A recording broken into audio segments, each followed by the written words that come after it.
Salut à tous, dans cette vidéo on va parler de la fameuse red line.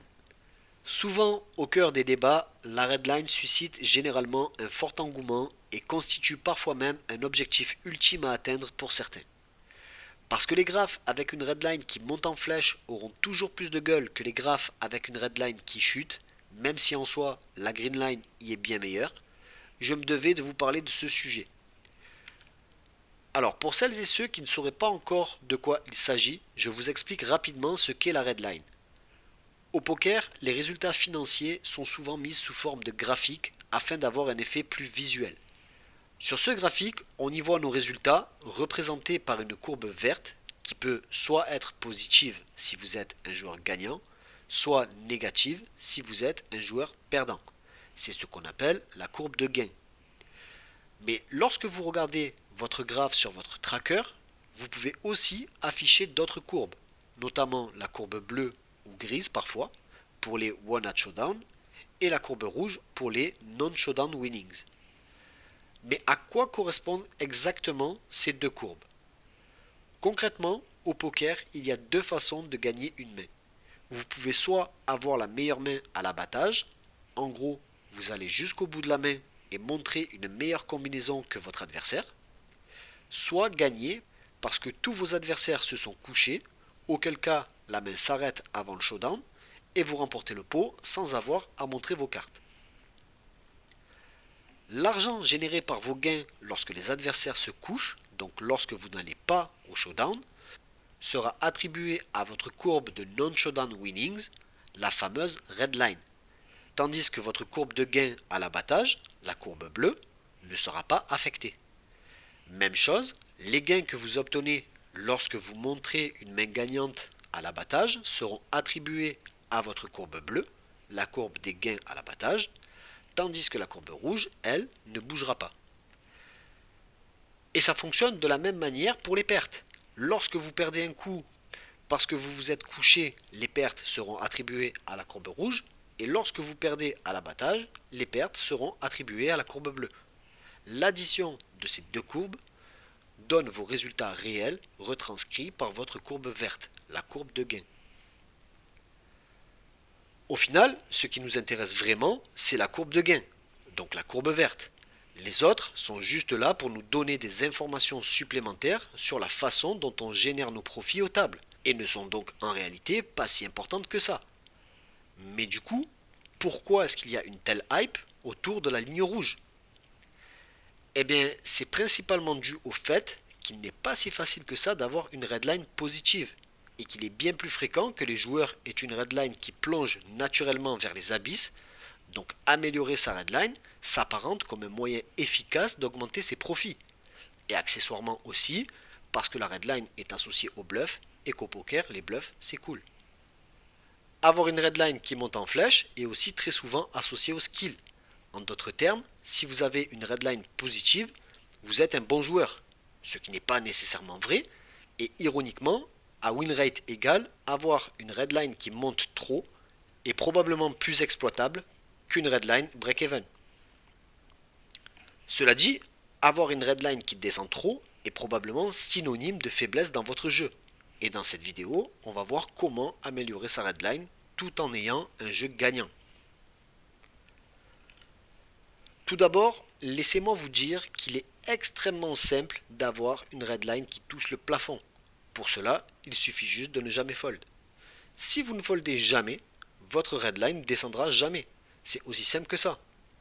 Par contre, votre ligne verte, elle, risque de prendre un sacré coup. Car si vous ne foldez jamais, vous devenez ce qu'on appelle vulgairement une calling station. Et les calling stations sont des joueurs extrêmement perdants. Donc bien évidemment, ce n'est pas ce qu'on souhaite. Et c'est donc pas de cette manière qu'on va procéder.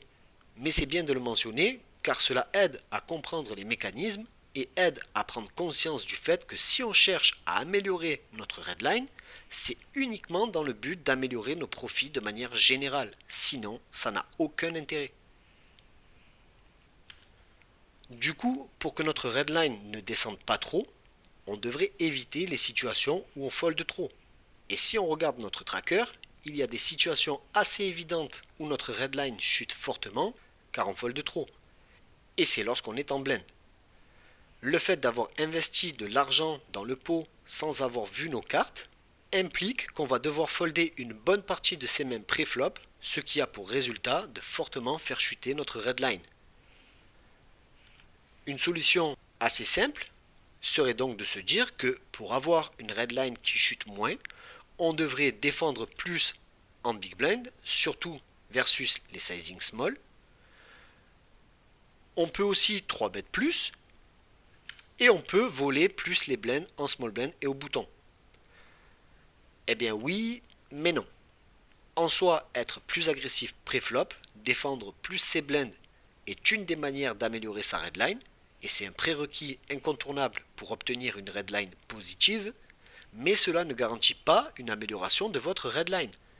Ce qu'il peut se passer, c'est que vous allez défendre plus vos blinds, vous allez plus 3 bêtes, plus 4 bêtes, vous allez voler les blinds plus souvent, et vous apercevoir malgré tout que votre redline ne s'est pas nécessairement améliorée, et qu'elle s'est potentiellement même aggravée.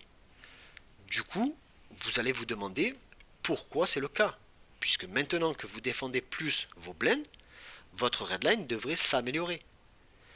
Eh bien c'est parce que pour la redline, pire que de trop folder pré-flop, il y a le fait de call pré-flop pour folder trop post-flop.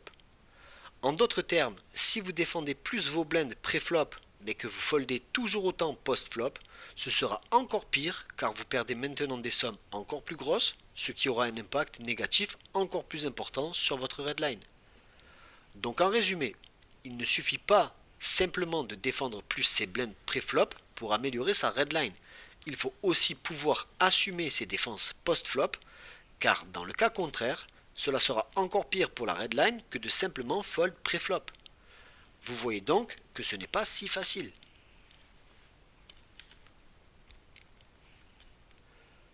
Du coup, qu'est-ce qui va avoir le plus gros impact sur notre redline? Si vous avez bien suivi, cela devrait vous paraître maintenant plus évident. Si au plus on fold des grosses sommes, au plus cela impacte notre redline, les plays qui vont avoir le plus gros impact sur notre redline sont les plays sur la river, car c'est généralement la street sur laquelle le pot est le plus gros et où on a investi le plus d'argent. Comme on vient de le voir, bluffer sur les streets précédentes n'aura pas forcément un très gros impact sur la redline, encore moins si c'est pour fold sur les streets suivantes. En revanche, pour ce qui est des bluffs sur la river, ils auront quasiment toujours un impact positif considérable sur notre redline.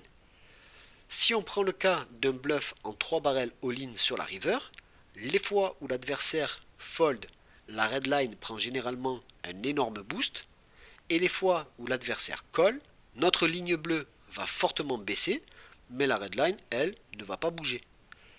Alors en soi, on pourrait toujours argumenter sur le fait que si on bluffe sur la river avec un bet non all-in et que l'adversaire nous raise, notre redline va être fortement endommagée quand on fold. Et c'est vrai, mais en pratique, les raise river sont quelque chose d'assez rare.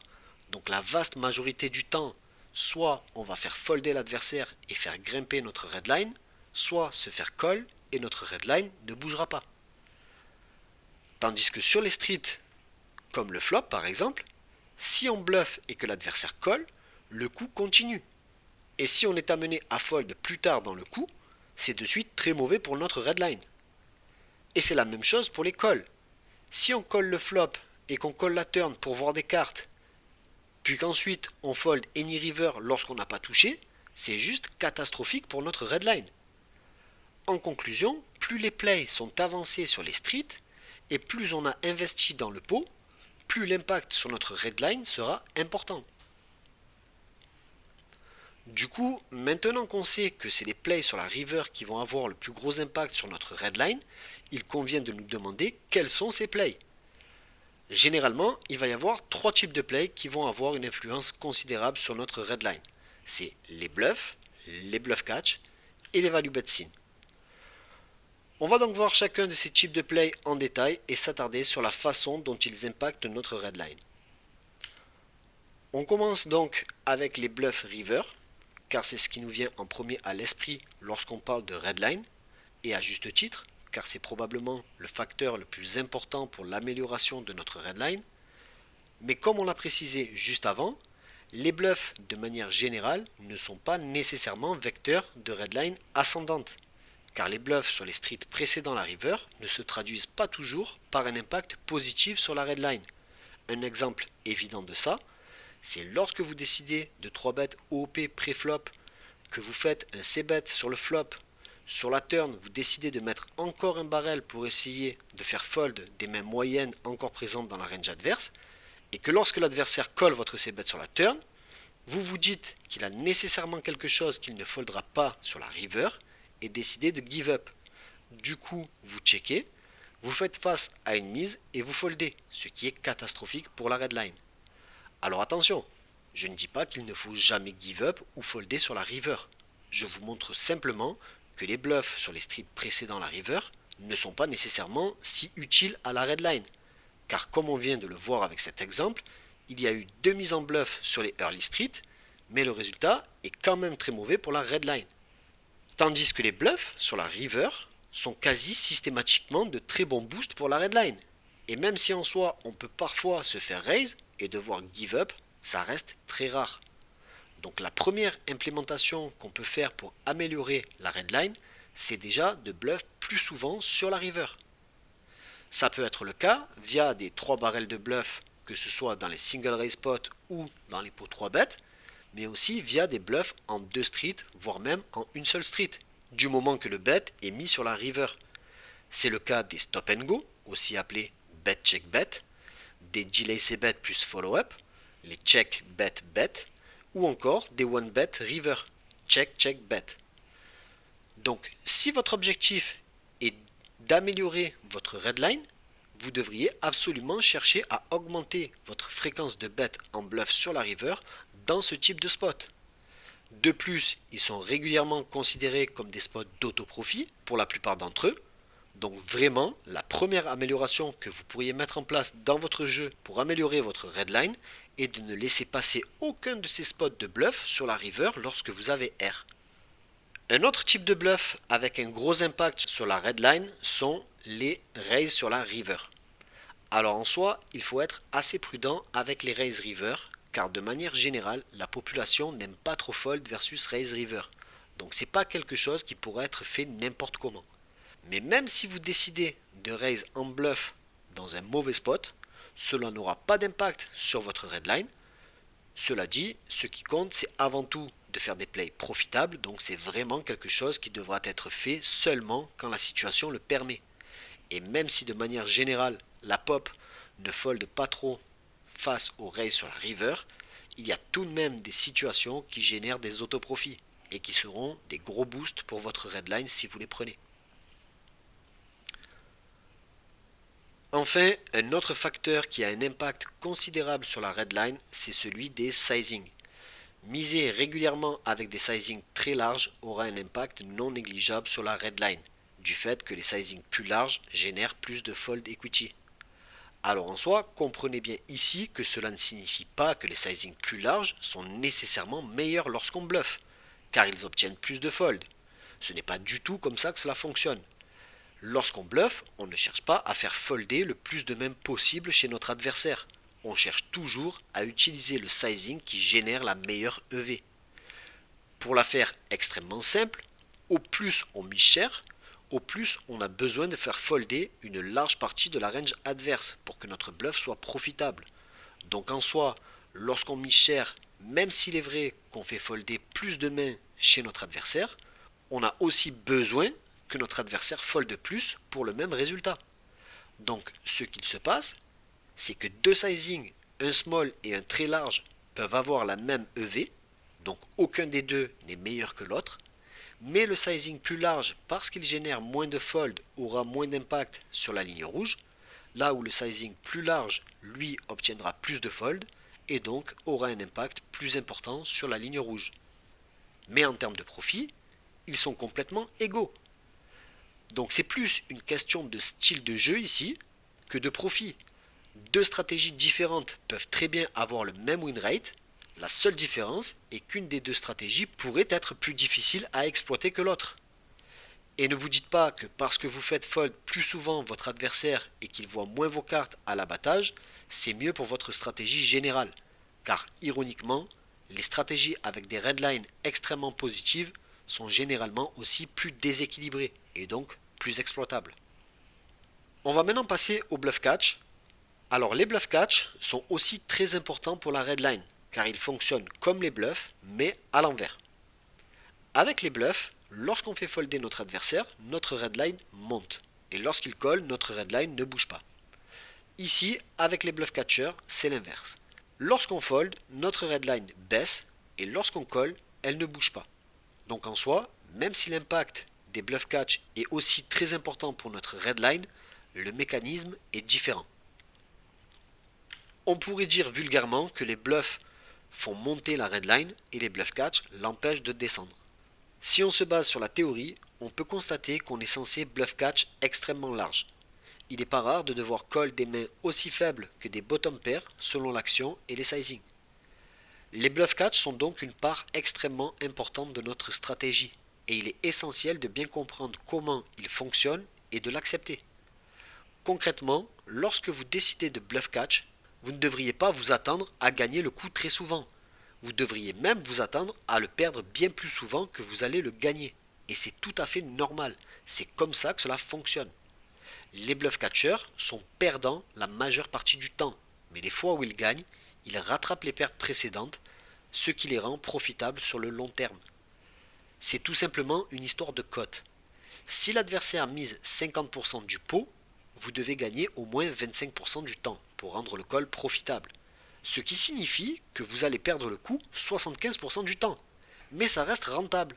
Donc quand vous décidez de bluff catch, il n'est pas question de gagner le coup plus de 50% du temps. Il est simplement question de gagner le coup à une fréquence qui rend le call profitable sur le long terme. Pour reprendre l'exemple précédent, si l'adversaire mise 50% du pot sur la river et qu'on a un pur bluff catcher, donc une main qui ne gagne que si l'adversaire bluffe, alors il faut pouvoir trouver chez Vilain au moins un combo de bluff pour 3 combos de value, afin de rendre le call break-even. Mais du coup, 3 fois sur 4, il va nous montrer une main meilleure, ce qui signifie que 3 fois sur 4, notre ligne bleue va baisser, alors que notre ligne rouge, elle, ne va pas bouger. Donc encore une fois, on se rend compte que la red line, c'est aussi une histoire de style, car dans une situation où on est face à un adversaire qui mise de manière parfaitement équilibrée sur la river, avec nos bluff catchers, le call ou le fold ont tous les deux une V de 0 sur la river, mais le V de la main entière, elle, est perdante.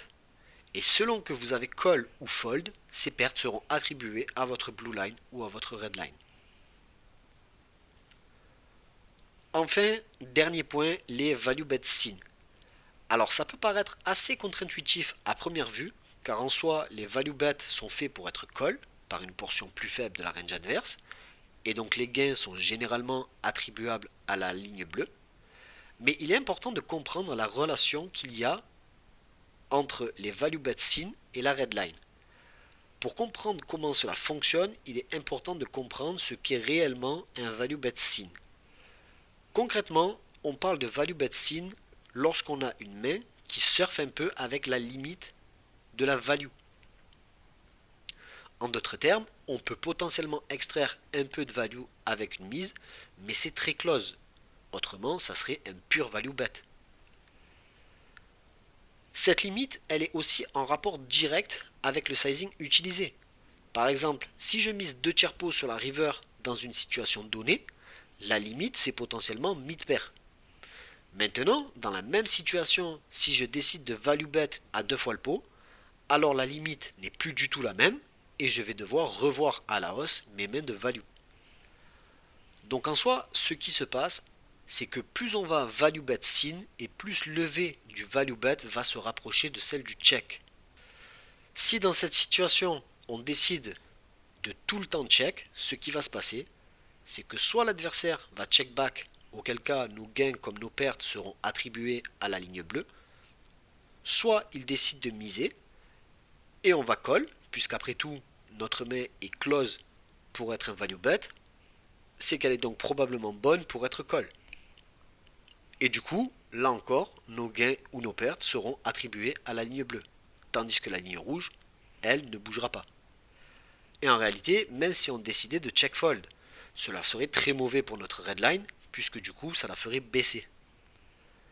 Mais si maintenant on décide de miser en value sin, ce qui va se passer, c'est qu'on obtiendra probablement plus de fold que si on bluffait dans cette situation, à cause du card removal effect. Et donc cela se traduit par une augmentation de notre red line. Et des fois où l'adversaire colle, les gains et les pertes seront attribués à la blue line. Donc ça ne change rien à la red line. Le seul moyen pour que notre red line diminue lorsqu'on value bet sin est de faire face à un raise et de fold. Mais encore une fois, ce n'est pas quelque chose qui arrive très souvent. Donc même si l'adversaire just call et qu'on gagne au showdown, malgré le fait que les gains seront attribués à la ligne bleue, sur le long terme, la ligne rouge montera aussi car l'adversaire foldera à une certaine fréquence. Et c'est là toute la complexité des value bet sin, car on n'a pas nécessairement besoin d'avoir exactement 50% d'equity face à la range de call de l'adversaire quand on value bet, puisqu'il arrivera que l'adversaire fold au-dessus du seuil d'autoprofit, et même si ça peut paraître un peu bizarre, alors qu'on value bet, la fold equity qu'on obtient contribue aussi à notre V. Le résultat, c'est que dans certaines situations particulières, value bet sin avec un large sizing à tapis peut être meilleur qu'un value bet sin avec un sizing small, même si lorsqu'on est call, on a moins de 50% d'equity face à la range de call adverse. Je ne vais pas trop m'attarder sur ça, car c'est pas le sujet, mais ce qu'il faut retenir, c'est que dans des situations de value bet sin sur la river, prendre la line de bet plus souvent contribue à avoir une red line plus haute. Encore une fois, attention, cela ne signifie pas que c'est la line avec la meilleure EV. Il se peut que les value bets soient parfois trop sin et donc qu'un check aurait probablement été meilleur. Mais avoir tendance à plus bet dans ces situations contribue fortement à une red line positive. Et concrètement, même dans le cas où le value bet est un peu trop sin et donc pas nécessairement la meilleure line, la perte en termes d'EV ne sera pas non plus excessive. Donc en résumé, ce qui va avoir le plus d'impact sur notre red line, c'est bien souvent les plays sur la river. Les bluffs auront tendance à faire augmenter notre red line et les bluff catch à ne pas les faire descendre de trop. Opter pour des value bet sin river plutôt que des check call dans les situations close contribuera aussi au maintien d'une red line élevée. Encore une fois, le but n'est pas de chercher à faire monter sa ligne rouge bêtement par tous les moyens, car ce qui compte avant tout, c'est d'améliorer son win rate et de prendre les lines les plus EV+. Autre chose qu'il faut garder à l'esprit, c'est que la red line ne dépend pas forcément à 100% de nos plays. Face à des joueurs qui ne foldent pas par exemple, essayer d'avoir une red line positive serait suicidaire. Donc même si avoir un graphe avec une super red line vous aidera à brag sur les réseaux, il est important de se rappeler que ce qui compte vraiment, c'est la ligne verte, et qu'améliorer sa ligne rouge doit toujours avoir pour objectif premier de contribuer à l'amélioration de la ligne verte. Donc voilà tout pour cette vidéo, j'espère que ça vous a plu. Si c'est le cas, n'hésitez pas à le dire dans les commentaires et à liker la vidéo. Pour toujours plus de contenu stratégique, retrouvez-moi sur l'académie pokerblackbelt.fr. Je vous remercie d'avoir suivi jusqu'au bout et je vous dis à très bientôt pour une nouvelle vidéo. Ciao ciao.